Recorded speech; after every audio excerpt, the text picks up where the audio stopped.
تعالیٰ عنہ ایک مرتبہ یمن کے سفیر آئے تھے اور گھر کے اندر آپ بات کر رہے تھے.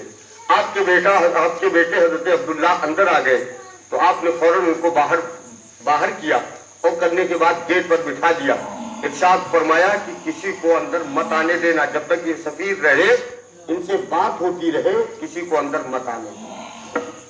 اتنے میں امام حسن مجتبیٰ تشریف لے آئے اور جب امام حسن مجتبیٰ آئے اندر آپ امیر المومنین سے ملنے کی تمنا ظاہر کی تو حضرت عبداللہ نے کہا کہ اگر آپ جانا چاہیں تو جا سکتے ہیں، ویسے فاروق اعظم نے کہا ہے کہ کسی کو اندر مت آنے دینا.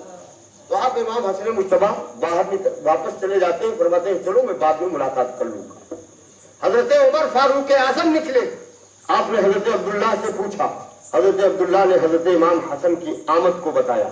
آپ تشریف لے کر امام حسن مجتبیٰ کے پاس اور جانے کے بعد فرمایا کہ آپ اندر کیوں نہیں آئے. آپ نے فرمایا کہ جب آپ نے اپنے بیٹے کو باہر نکال دیا ہے تو پھر میں اندر کس طریقے سے جاؤں. تو خدا شاہد ہے، فاروق اعظم فرماتے ہیں کہ اے حسن مجتبیٰ، آپ میرے بیٹے عبداللہ کی طرح سے نہیں ہے، بلکہ آپ کا مقام تو وہ ہے کہ عمر کے سر پر بھی آپ کا سایہ ہے. یہ حضرت عمر فاروق اعظم ہے. فرماتے ہیں یہ خطاب کا بیٹا 5 اونٹوں کو ترتیب پر نہیں لگا پاتا تھا، لیکن یہ آپ کے نانا کا صدقہ ہے کہ جن کی وجہ سے آج پورے عالم اسلام پر امیر المومنین کی طرح حکومت چل رہی ہے. یہ مصطفیٰ جان رحمت کا صدقہ ہے. تو حسن تم میرے بیٹے کی طرح نہیں ہو. میرا بیٹا آپ کے پاؤں کی دھوبر بھی نہیں ہو سکتا. یہ تمہارا رتبہ ہے، یہ تمہاری شان ہے. اسی لیے تو کہنے والے نے کہا بے اجازت جن کے گھر جبریل بھی آتے نہیں، قدر والے جانتے ہیں قدر و شان اہل بیت. یہ میرے آقا اہل بیت اطہار کی یہ عظمت و شان کہ اہل مدینہ بھی اہل بیت کا احترام فرماتے تھے. حسین پاک کا احترام، عقیدت اور احترام.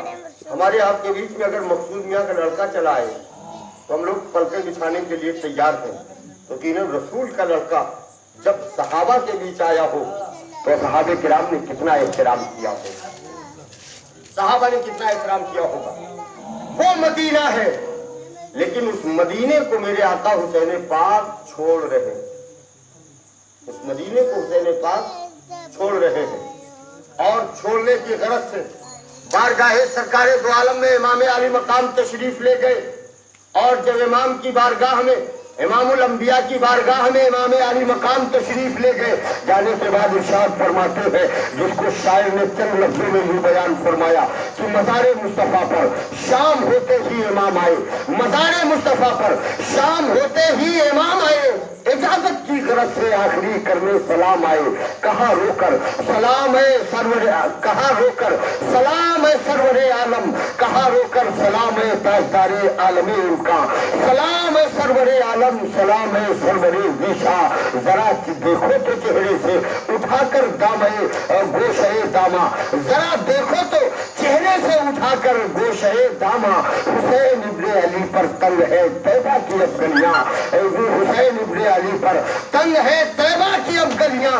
یزیدی دور ہے، اسلام ہے سرکار خطرے میں. یزیدی دور ہے، اسلام ہے سرکار خطرے میں. نواسا آپ کا اس وقت ہے دشمن کے لڑکے میں.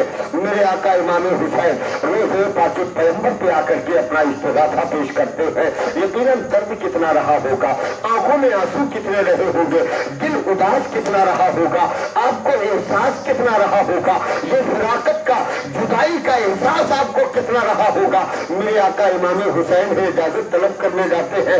میں اگر اپنی زبان میں کہوں تو یہ کہہ سکتا ہوں کہ حسین گئے ہوں گے اور کہا ہوگا، اس ارادے سے کہا ہوگا کہ جاؤں گا نانا سے اجازت لینے تو شاید کہ نانا یہ کہہ دے گی چلو تم رہنے دو، نہ جاؤ، میں کوئی انتظام کیے رہتا ہوں لیکن قربان جاؤ. حسین پاک جب میرے نانا سے، اپنے نانا سے اجازت لینے کے لیے گئے تو قبر انور سے آواز آتی ہے اے میرے لال حسین، اسی روز کے لیے تو پالا تھا تمہیں، اسی روز کے لیے تو اپنے بیٹے کو تم پر قربان کیا تھا، اسی روز کے لیے تو میں نے تم کو پال کر کے رکھا تھا. اے حسین اب تو تمہیں مدینہ چھوڑنا ہی پڑے گا اور تمہیں صرف